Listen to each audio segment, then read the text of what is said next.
प्यारे विद्यार्थियों, स्वागत है आप सभी का। आइए देखते हैं चैप्टर 14 जिसका नाम है सांख्यिकी।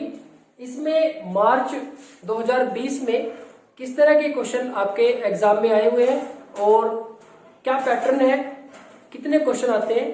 प्यारे बच्चों, अगर हम बात करें चैप्टर 14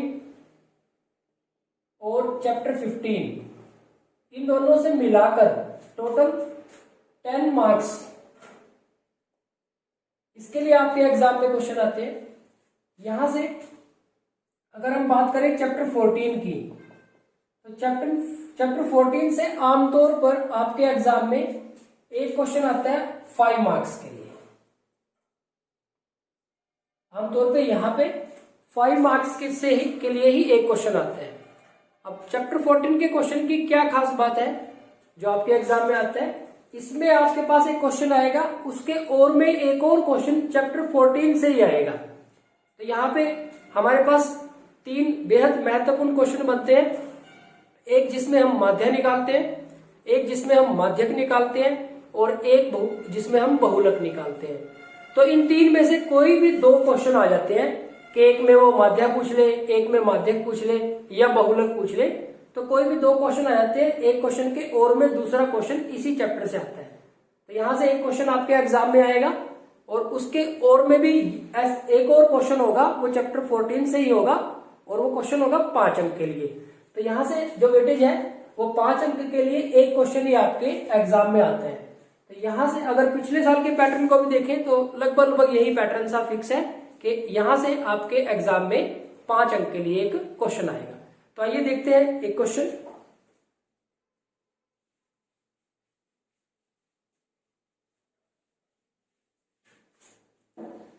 तो प्यारे बच्चों, ये क्वेश्चन है आपके एग्जाम में। इसमें कहा गया कि नीचे दिया गया बंटन एक कक्षा के 30 विद्यार्थियों का भार दर्शा रहा है। तो प्यारे बच्चों, ये जो बंटन दिया हुआ है ये एक कक्षा के 30 विद्यार्थियों के भार को दर्शाता है। विद्यार्थियों का माध्यक भार, हमें माध्यक भार ज्ञात करना है। ये जो दिया हुआ है इसके हिसाब से हमें माध्यक भार ज्ञात करना है। तो प्यारे बच्चों, इसका हल अगर हम देखें, एक तो हमें दिया हुआ है भार किलोग्राम में और दूसरी बात हमें दी हुई है विद्यार्थियों की संख्या। विद्यार्थियों की संख्या, भार है जो हमारा किलोग्राम में वो है 40 से 45, ये है 2। ठीक इसी तरह से थोड़ा सा नीचे लिख लेते हैं, हम थोड़ा सा नीचे लिख लेते हैं।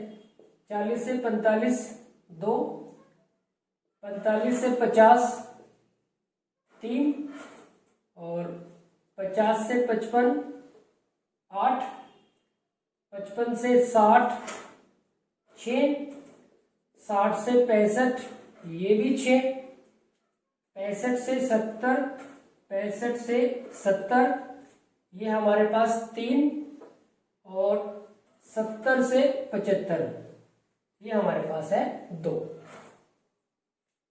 तो विद्यार्थियों की संख्या यानी कि ये बारंबारता है, ये हमारे पास क्या है, बारंबारता, जिसको हम किससे लिखते हैं, F। ये हमारे पास वर्ग अंतराल है, क्लास इंटरवल CI। अब यहां सबसे पहले हम निकालते हैं संचयी बारंबारता। संचयी बारंबारता इसको हम लिखते हैं CF से, इसको लिखते हैं CF, कम्युलेटिव फ्रीक्वेंसी। देखो पहले बच्चों, सबसे पहले तो हम ये 2 का 2 ऐसे लिख देंगे, 2 में 3 जोड़ देंगे तो 5 हो जाएगा, 5 में 8 जोड़ देंगे तो 13 हो जाएगा, 13 में 6 जोड़ देंगे तो 13 और 6 19 हो जाएगा, 19 और 6 25 हो जाएगा, 25 और 3 28 हो जाएगा, 28 और 2 30। अब देखो विद्यार्थी हमारे पास कितने थे, 30।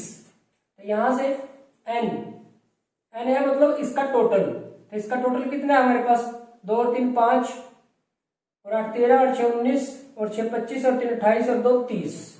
तो देखो ये जो संचयी बारंबारता है इसका लास्ट वाला और ये n मिलना चाहिए। अगर ये नहीं मिलता तो इसका मतलब कहीं कोई कैलकुलेशन में गलती है। तो प्यारे बच्चों हमें माध्यक बाहर निकालना है। तो हमारे पास जो माध्यक का फॉर्मूला है वो है L प्लस n बटे 2 माइनस CF बटे में F और गुना में H। अब ये सारे मान चाहिए हमें। ये सारे मान निकालने के लिए आपके पास देखो n का मान कितना है, n है 30, तो n बटा 2 निकाले आप, n बटा 2 यानी कि 30 बटे में 2 कैंसिल करेंगे तो कितना आ जाएगा, 15 आ जाएगा। तो n बटा 2 का मान आ गया हमारे पास 15। तो ये 15 चेक करें किस में आएगा, संचयी बारंबारता के अंदर। देखो 2 तक के इसमें आएंगे, 2 के बाद वाले 5 तक के इसमें आएंगे, यानी कि 3 4 5 इसके अंदर आएगा। 5 के बाद 13 तक के इसमें आएंगे, यानी कि इसमें कौन आएगा, 6 7 8 9 10 11 12 13। 13 के बाद तक 19 तक के, 13 के बाद 19 तक के इसमें आएंगे और हमारे पास कितना है 15, यानी कि इसमें आएगा। तो प्यारे बच्चों आप इस पे निशान लगा लो। सारी जो टर्म्स है सूत्र में जो भी टर्म्स यूज हुई है यहां से ही मिलेगी हमारे पास। अब देखो L निम्न वर्ग सीमा L कितना है 55 n बटे 2 ये तो हमारे पास है ही 15। CF संचयी बारंबारता, लेकिन इससे ऊपर वाली संचयी बारंबारता इससे ऊपर वाली कितनी है 13। H क्लास साइज कितने का डिफरेंस है, 40 से 45, 45 से 50 तक क्या साइज है क्लास का, 5 का, 40 से 45, 45 से 50, तो H का मान 5। और क्या रह गया F बारंबारता 6। मेरे बच्चों ध्यान रखना है इसी से सारी टर्म्स मिल जाएंगी। n बटा तो हमने पहले निकाल दिया, तो बस CF यहां से मिलेगा। यहां पे कई बार H भी लिख लेते, H की जगह पे I भी लिख लेते हैं, तो ध्यान रखना है। तो यहां पे हमारे पास अब देखो माध्यक हमारे पास L का मान है हमारे पास 55 प्लस ये देखो L, स्टूडेंट क्या गलती करते हैं L को इसको सारे को इकट्ठा कर देते हैं। L तो ये बिल्कुल अलग ही है, n बटे 2 15 माइनस CF 13 गुना में H है हमारे पास 5 और बटे में F है हमारे पास 6। माध्यक आ गया 55 प्लस 15 माइनस 13 यानी कि 2 बटे में 6 गुना में 5, 2 एकम 2 और 2 तिया 6।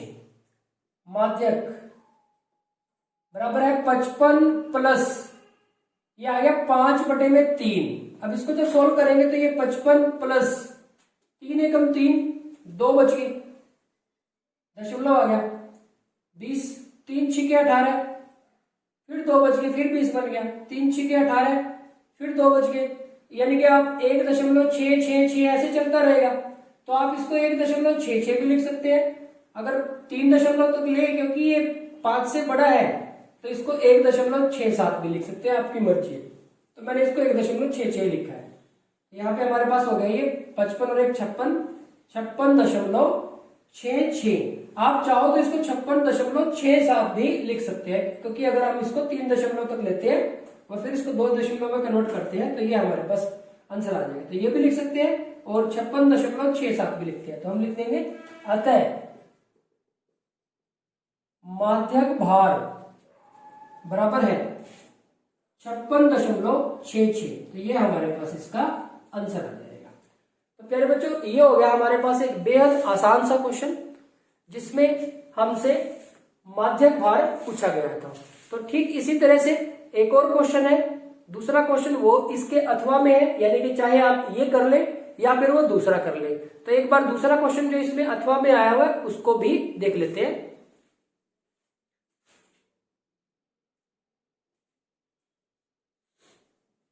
प्यारे बच्चों अथवा में आए हुए क्वेश्चन में पूछा गया है कि किसी मोहल्ले के 25 परिवारों का भोजन पर व्यय यानी कि खर्च निम्नलिखित है।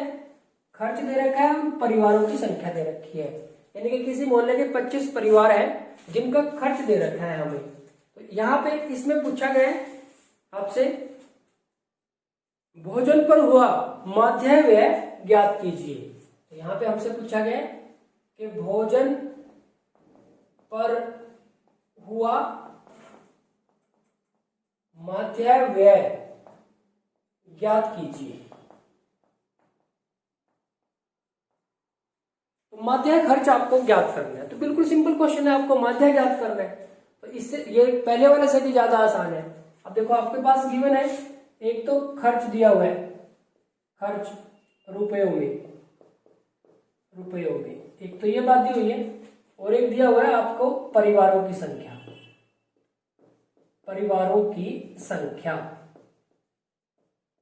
ये दो चीजें आपको दी हुई है। खर्च रुपयों में है आपके पास 100 से 150, 150 से 200, 200 से 250, 250 से 300 और 300 से 350, ये आपको दिया हुआ है। अब यहां पे जो परिवारों की संख्या है वो है 4, ये आ गया हमारे पास 5, ये 12, ये 2 और ये भी 2। परिवारों की संख्या यानी कि बारंबारता यानी कि फ्रीक्वेंसी तो है हमारे पास। ये हमारे पास क्या दे रखा है, खर्च, क्लास इंटरवल दे रखा है, वर्ग अंतराल दे रखा है। तो हम मध्य बिंदु निकाल लेते हैं। मध्य बिंदु आप चाहे तो यहां थोड़ी जगह छोड़ के यहां पे भी निकाल सकते थे। इसको हम किससे लिखेंगे, एक्स से, एक्स से। इसको एफ आई भी लिख देते हैं, F I x I, simple F x भी लिख दें। अब मध्य बिंदु देखो, इन दोनों को जोड़ के बटे में 2, 100 और 150, 250 बटे में 2, 250 का आधा 125 हो गया। फिर इसी तरह से 150 और 200 350 हो जाएंगे और बटे में 2, तो ये आ जाएगा 175। इसी तरह से 200 और 250 को 450 यानी कि 225।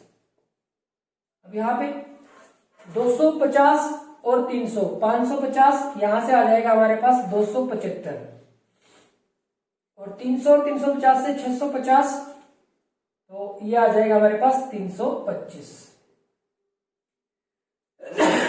सॉरी, आप देखेंगे कि इनमें देखो 50-50 का डिफरेंस है, 100 से 150, 200, 250, 300, तो यहाँ पे भी 50 का ही डिफरेंस है। 125 और 50 175, 175 और 50 225, 225 और 50 275, 275 और 50 325। अब आप इसको जोड़ ले, सिग्मा एफ आई, इसको हम एन भी बोलते हैं।